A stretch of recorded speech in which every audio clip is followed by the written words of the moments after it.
What did you get as an answer for the top one? 75 is correct. So it's 3 times 5 squared, which is 3 times 25, which is 75. Good. Okay, somebody else. What about the middle one? Go ahead. 225.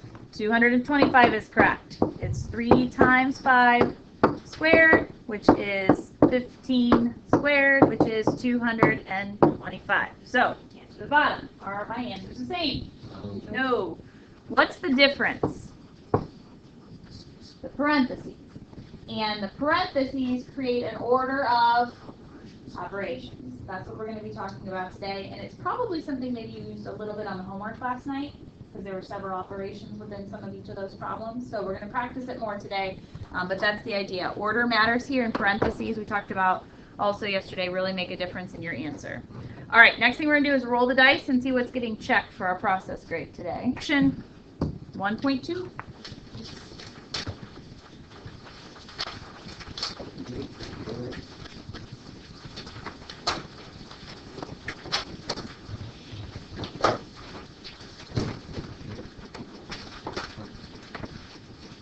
Order of operations.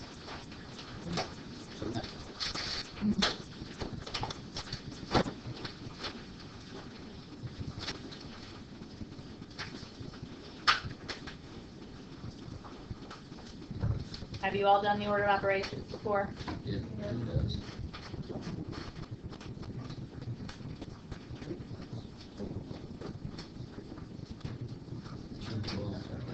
The triple O. The triple O. There you go. All right. So, can you tell me what the little saying is? Please excuse my dear Aunt Sally. There you go. Please excuse my dear Aunt Sally. Does that sound familiar? It's the order of operations. Write this down or no? No, you don't write that. That's okay. Have you heard that little saying before to help you remember the order? I can't remember what I said. Okay. All right. What I do want, or PEMDAS, if you've said that before, that's fine as well. What I do want you to write down is the actual steps in the order of operations. So the first step is parentheses, which means anytime we are evaluating an expression that contains a parentheses, we want to evaluate the parentheses first. Okay. Then we want, second, the E stands for exponents. So any of our exponents or powers that we see in a problem get evaluated second. Now what I don't love about PEMDAS is the MD and the AS part, because it's a little misleading. PEMDAS, the M always comes before the D, which if you don't know your order of operations very well, that means the multiplication always comes before the division, but it doesn't. Multiplication and division happen at the same time in the order of operations. So how do you know which one to do first? Whichever one's in order from reading Right. From left to right, you do the multiplication and division at the same time. And then the same thing goes for the last two, addition and subtraction. Addition and subtraction from left to right at the same time.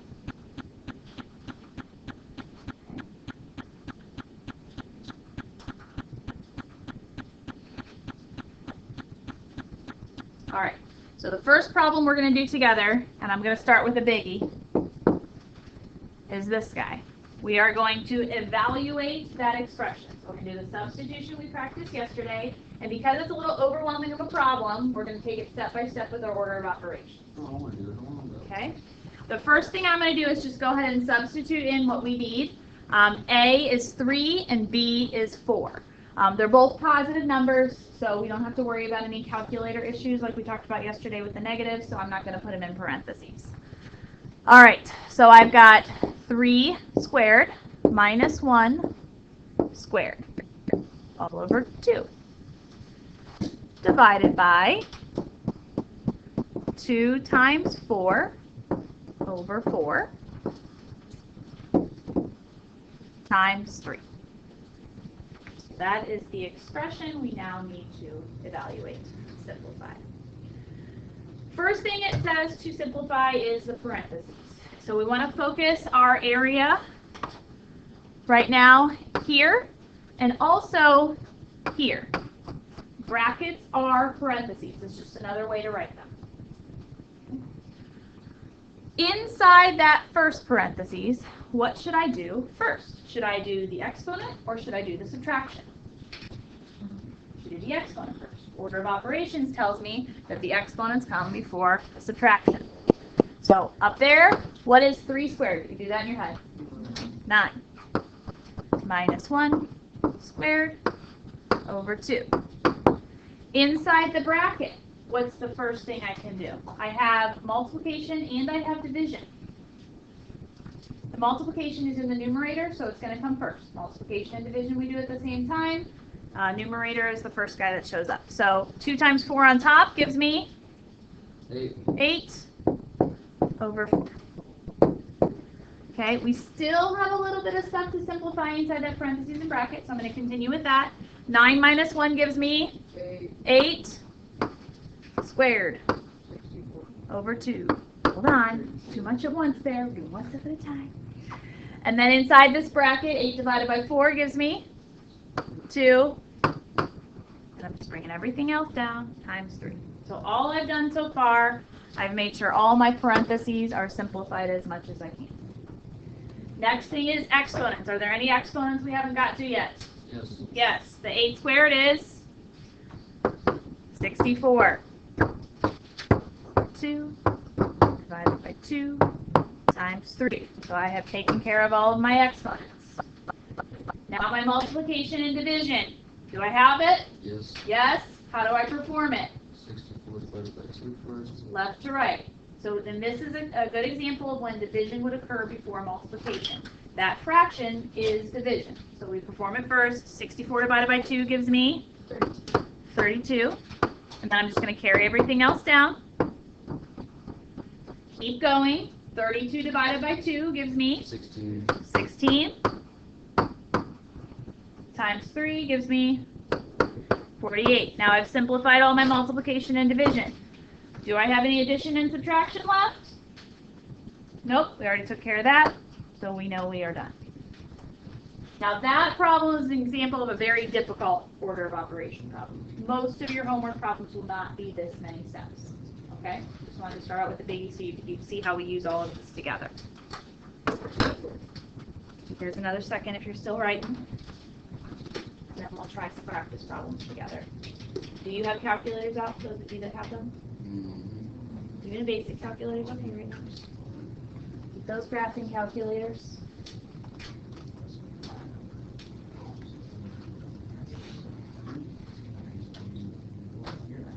Okay?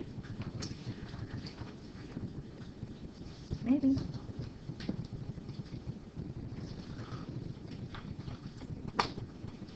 Yeah, my computer's frozen. Oh, there it goes. It's just being super slow. All right. Let's try these. We're not going to worry about number 3. We'll just do the top 2. All right. First problem. 16 minus 4, and that's a multiplication, times 3. 16 minus 4 times 3. So order of operations. I'm going to go through the steps. Here, all you yelling out the right answer. Good. Yes. Good. We're going to go through the steps. Are there parentheses? No. Are there exponents? No. Is there multiplication and division? Yes. Which one do I have? Multiplication. We do that first. 4 times 3 gives me 12. Bring everything else over. Now my addition and subtraction. Obviously, I only have subtraction. 16 minus 12 is 4. So those of you that said 4 are correct. Next problem. Do I have parentheses? No. Do I have exponents? Simplify those. 3 squared gives me 9 plus 5 squared, 25. And then again, my addition, 34. Questions? Can I hang of it? Do we remember doing this now, hopefully? Okay. Can I move it? Sure. All right. Try these two with your partner. I'm going to tell you, be very careful with that negative number you're plugging in for the first one. How come? What should you do with the negative number when you plug it in? Parentheses. Okay? All right, I'll give you a few minutes. Try it with your partner.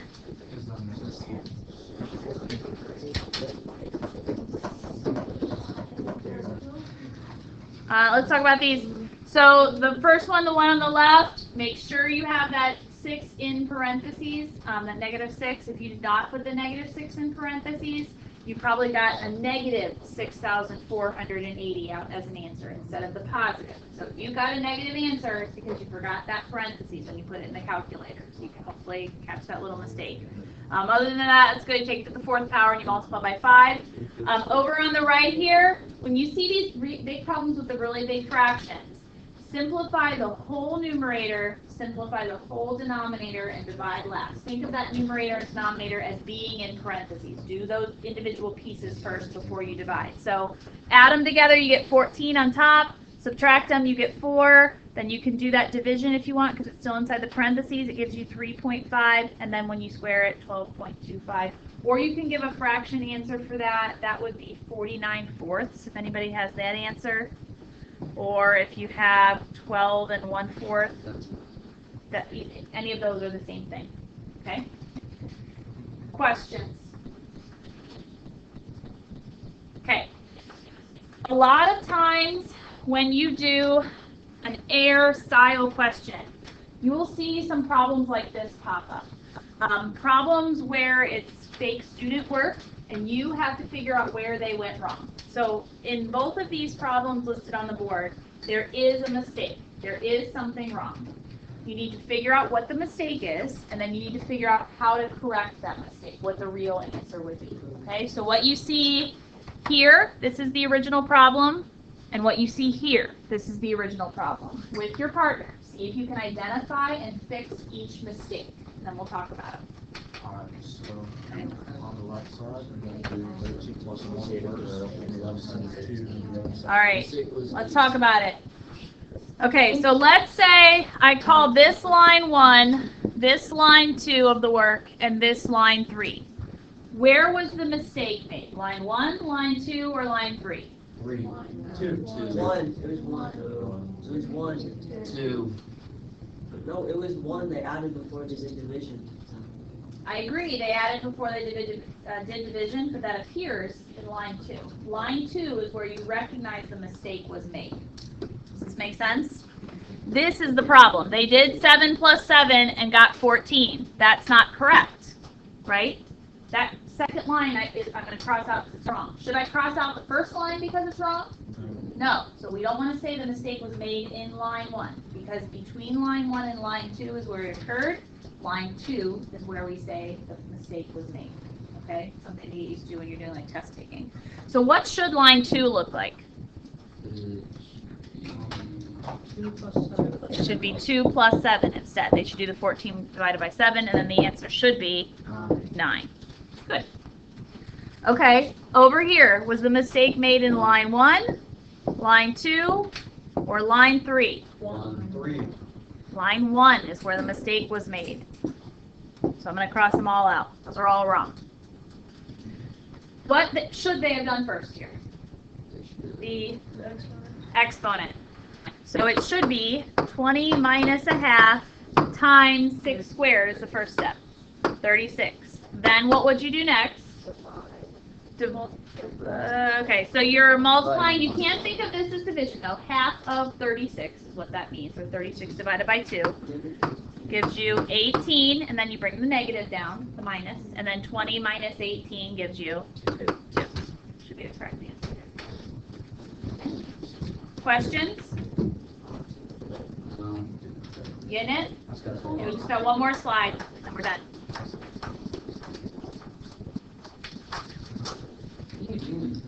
Okay. Last problem of the day. I've got to end with a word problem. I can't help myself. What are you going to write down in your notebook?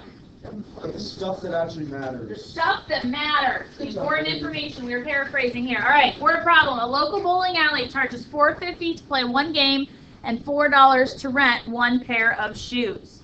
Part A, we need to write an expression, which means we don't want what? It's an expression, an equal sign, for the given situation. And then part B, use our expression to figure out how much would it cost to bowl 4 games.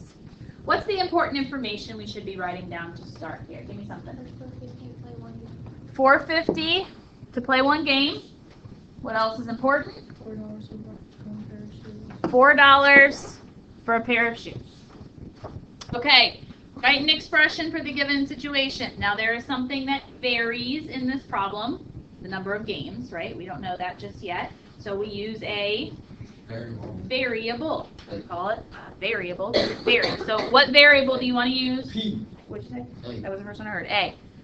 A will be our variable. You can use P or Q or X or Y or whatever you want to use is fine. Okay? So A represents what? What's varying?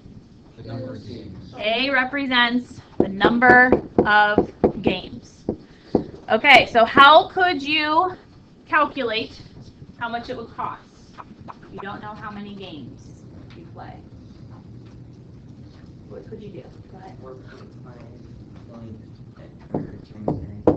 Good. 4.5. You can just put times with a dot there, A. You can put parentheses. You can put nothing between them. That means multiplication. So pretty much this tells us $4.50 per game. And even if you put a 0 there, that would be okay too, right? It doesn't hurt anything. And then what do you have to do? Add 4, because you have to rent the shoes also. Do you have to rent the shoes every time you play a game? No. It's a one-time thing, so we don't have to worry about attaching the variable to it. Part B, how much would it cost for 4 games? So what do? 450 times 4 plus 450 times 4 plus 4. Order of operations tells us to do what first? 450 times 4 gives us 18. Plus 4 gives me 22. And because this is a word problem, I need to label it. 22 what? Dollars. Good. Question? Nope. All right. Homework is the next worksheet in your packet. It has the riddle about a flat tire, I believe. Okay, do tomorrow, and we'll repeat the same process. Warm up, roll the dice, do lesson. Any questions for me, guys? Why homework? Oh, gosh, don't forget that. This is math class. We do homework every day. Come on, please. What did you ask? Look at that. Come on, 14.